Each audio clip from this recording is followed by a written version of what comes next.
Good evening, and welcome to this special episode. Tonight, the world is watching what could become one of the most significant diplomatic developments of the year.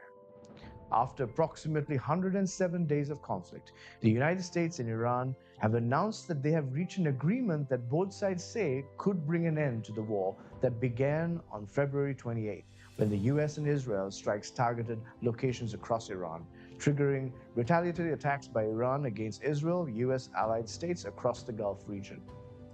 The agreement, brokered with the support from Pakistan and expected to be formally signed in Geneva on Friday, remains only partially understood.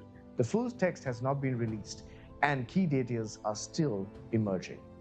President Donald Trump announced that the United States will lift its naval blockade on Iran's ports, and that's the strategically critical Strait of Hormuz, through which a significant portion of the world's oil supply passes, will reopen once the agreement is finalized. Financial markets reacted immediately. Oil prices fell following the announcement, reflecting the hopes that one of the world's most important energy corridors may soon return to normal operations.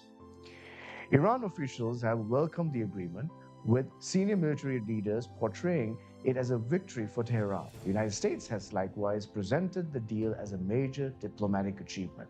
Yet, despite the optimism, experts caution that this agreement may not represent an end to the crisis, but the beginning of a much and more complicated negotiation process. According to reports, the immediate objective of the agreement is to extend the existing ceasefire for another 60 days, creating a broader framework for talks and preventing further military escalation while negotiations continue.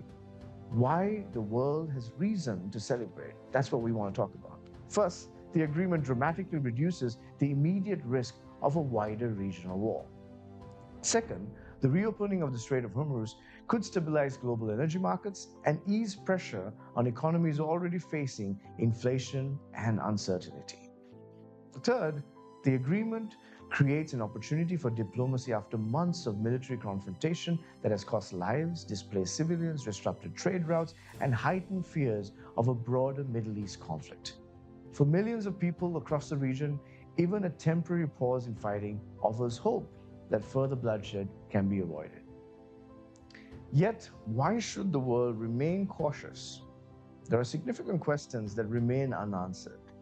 Experts point out that the agreement reportedly does not yet resolve three of the most contentious issues between Washington and Tehran: Iran's nuclear enrichment program, Iran's ballistic missiles capabilities, Iran's network of regional proxy groups. These issues appear to have been postponed rather than settled. We'll still have to wait and see. Another major concern is Lebanon. Pakistan has indicated that military operations across all fronts, including Lebanon, are expected to cease. However, Israel's defense minister has stated that the Israeli forces will not withdraw from the southern Lebanon, creating uncertainty about whether fighting involving Hezbollah could continue. Security analysts warn that the conflict between Israel and the Iran-backed Hezbollah movement may become the next major flashpoint. Questions also remain regarding implementation. Reports have suggested that the mines were deployed in the Strait of Hormuz during the conflict, meaning that reopening one of the world's busiest shipping lanes could take time, even if diplomacy succeeds. But here's the bigger picture. Political analysis describe this agreement as a reset button rather than a final peace settlement. The coming weeks will test whether decades of mistrust, regional rivalries, and competing scrutiny concerns be addressed through negotiation rather than military force.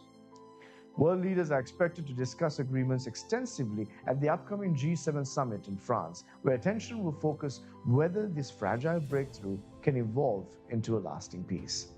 For now, the guns may be quieter, the markets may be calmer, and the world may be breathing a temporary sigh of relief. But the ultimate success of this agreement will depend not on what was announced today, but on what happens over the next 60 days. This is a developing story, and the world will watch closely.